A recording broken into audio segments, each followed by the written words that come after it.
How are you? My name's Steven Redzikowski, the executive chef of Oak at 14th Restaurant in Boulder, Colorado. Today we're going to be making preserves, and we chose to use strawberry rhubarb preserves, so we'll show you the process. To begin with this, we want to go through some of the equipment you might need to start this project. We're going to need a large tall stock pot to boil some water. We're going to need a large pan as well so that we can actually stew the strawberry and rhubarb.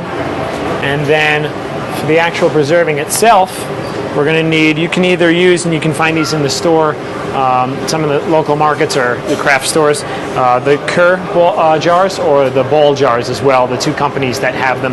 You just want to make sure that the jars have a seal on the inside of them, and that's that orange seal here that'll basically seal in all the preserves and make sure that you don't get any oxygen in there. So to begin this process today of the strawberry rhubarb, springtime's coming around, or is here I should say, and rhubarb's really coming in now. So what we did is we took the rhubarb, and when you get rhubarb it'll come into long stalks. They almost look like celery, and basically just like celery they have a lot of fiber on the outside. So what we do is we peel the stalks with just your regular house peeler, and then we lay the stalks out and we slice them into little pieces like this, and they're just easier to stew. So the rhubarb is pretty tart, so in order to kind of cut that rhubarb you have to add some sweetness to it. We do it in two different ways. We have some strawberries, and real simply we just take our washed strawberries and we cut the ends off of them, and you can discard the ends, and we just cut the strawberries into wedges, just like this. If they're large, you can do 6, but if they're this size, we just do quarters. And again, just remove the outside and just right into quarters.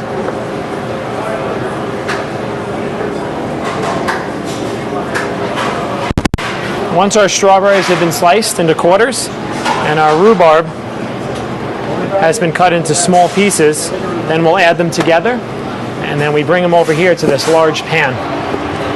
The more surface area, the better here. You'll be able to extract a lot of liquid. And basically we just put this inside the large pan.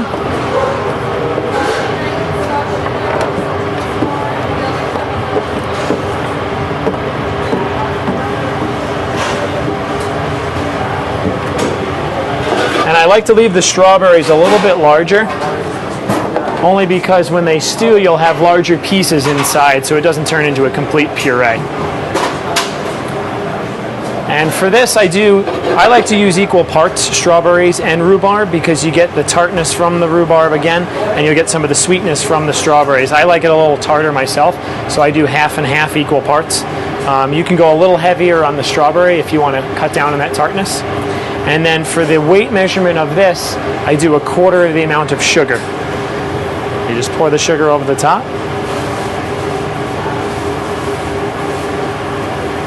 It seems like a lot of sugar, but a little bit goes a long way when you use these preserves after. It's going to try to lose a lot of its color because it's being stewed over high heat. So I take 2 lemons, just cut them straight in half. And then the lemons, the acid from the lemons will keep that color inside there, and it will keep those bright flavors. So now once we have our rhubarb in here, our strawberries, our sugar, and our lemons, we're going to turn on our gas, our heat underneath, and you can put it up all the way. And you might be thinking, you know, we need some liquid from here or some kind of water. The strawberries have their own liquid inside, so basically they'll purge out all that liquid and they'll cook in their own liquid. If you were to use something like water, you'd dilute all the flavors and it wouldn't be very strong. This will be very concentrated because you're not diluting it with any other liquid except the purging liquid that's coming out of the strawberries themselves. So then I just like to stir this up, and I'll stick with it for the first 5 minutes or so. This way, making sure it's completely incorporated and it's cooking at an even pace. Because you want to make sure that you don't have the sugar just burning on the bottom. You want to make sure you start getting some of that liquid releasing from the strawberries.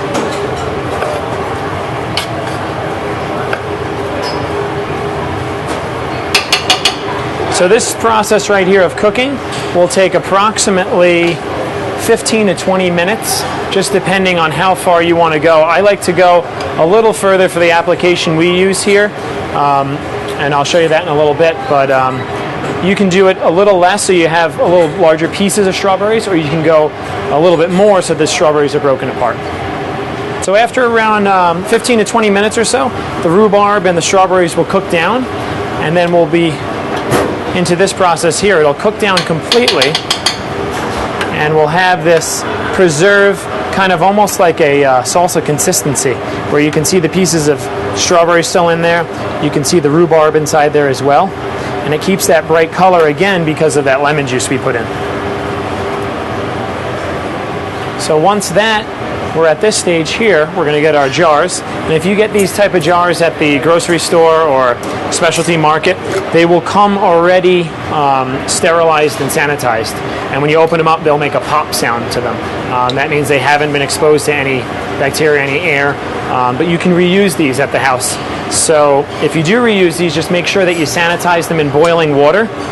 And I would recommend putting them in boiling water for at least 5 to 6 minutes, just to make sure that they're completely sterile before you put your product inside. So really simply, we just take our preserves and we start filling up the jar. And you can use a ladle or whatever works best for you. I like to use a spoon because I can get it directly in there without making too much of a mess. And when you fill these up, you're going to want to go a little over 3/4 full. You want to leave some room, because what happens is when you heat these, they will expand slightly.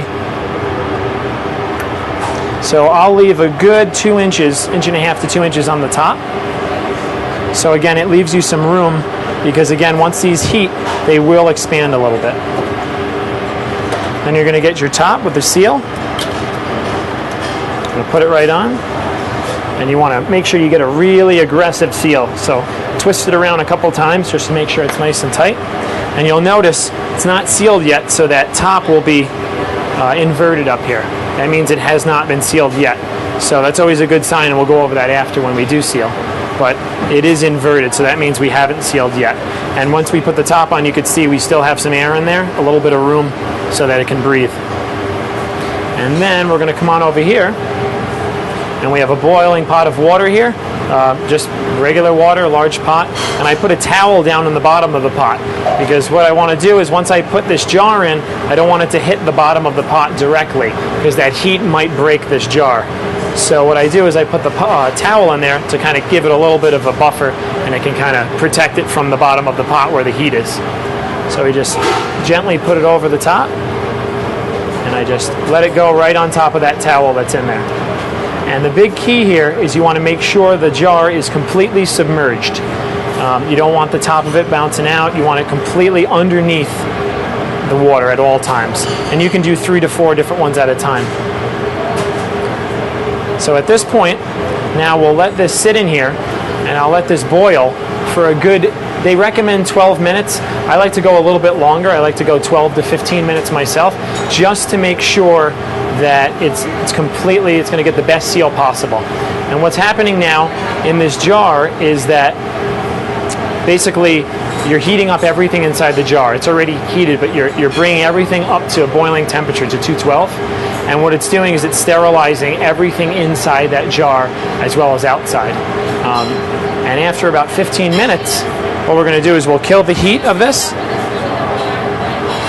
And I like to take the entire pot after the 15 minutes, pull it off the heat, and we completely killed the heat. And now I like to let it gradually come down in temperature. And what happens is when it gradually comes down in temperature, it goes from being hot to slowly, gradually down, lower, lower, lower. It's going to build a better seal. And I'll show you what I mean over here. So these preserves were made earlier today. And what happens is we take this out of that pot.